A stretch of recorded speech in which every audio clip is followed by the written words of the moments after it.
हरिओम. आज शुक्रवार 13 डिसेंबर 2024.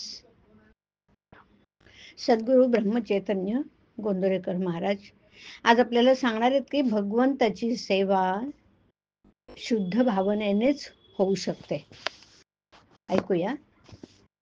देह म्हटला की हृदय आणि इतर अवयव हे त्याचे भाग आहेत.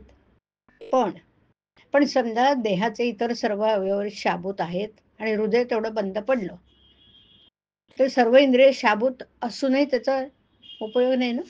या उलट हृदय चालू असून इतर अवयव जरी काम करायला त्यांच्यात समर्थ नसले तरी उपचार करून पुन्हा ते पूर्ववत व्यवहार चालू होण्याचा संभव नाकारता येत नाही. फार काय, पण एखादा अवयवच काढून टाकावा लागला तरी हृदय शाबूत असेल तर काम भागतं. पण जर का हृदय बंद पडलं तर मात्र सर्व काही संपेलच. नाम हे हृदयासारखं आहे, इतर साधने ही बाकीच्या अवयवांसारखी आहेत आणि म्हणून नाम नसेल तर इतर साधनं फलदायी होऊ शकणार नाहीत. आता या जन्मात एवढं पुरे.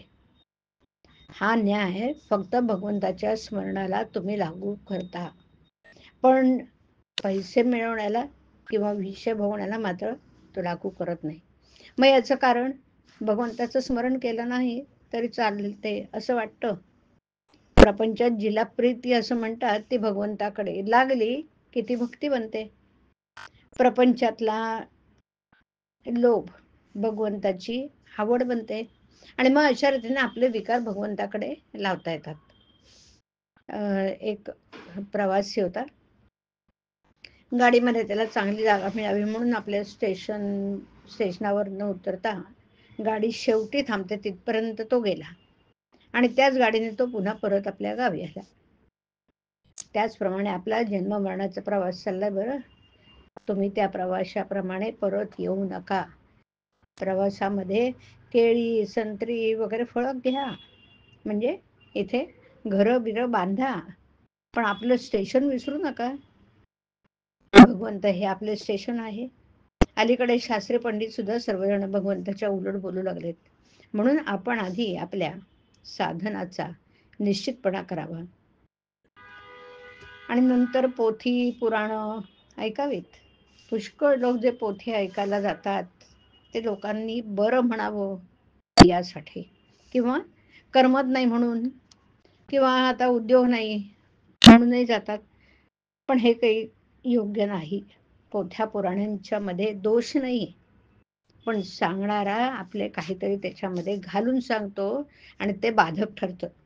कर्तव्याची जाणीव आणि भगवंताचे अखंड अनुसंधान हे सर्व पोथ्यांचं सार आहे की नाही. आपण जसे करतो तसे बोलण्यासाठी आपण बोलणे कमी केलं पाहिजे. बोलणे कमी करायला मन गुंतवून ठेवणं जरुरीचं आहे. भगवंताची सेवा शुद्ध भावनेनेच होऊ शकते. आता ह्या भावनेचं मूळ प्रत्येकाच्या हृदयात असतं. हीच शुद्ध भावना आपल्याला तारते. मंदिर आणि समाधी तारत नाहीत. देहाच्या सहवासाने जशी देहाशी एकरूपता झाली त्याप्रमाणे भगवंताचा विसर पडून न देता त्याचं स्मरण सारखं ठेवलं तर त्याच्याशी एकरूपता का नाही होणार. परमार्थ कितीही कठीण असला तरी नामाने तो सुसाध्य असतो. हरिओम. हरिओम तत्सत. हरिओम.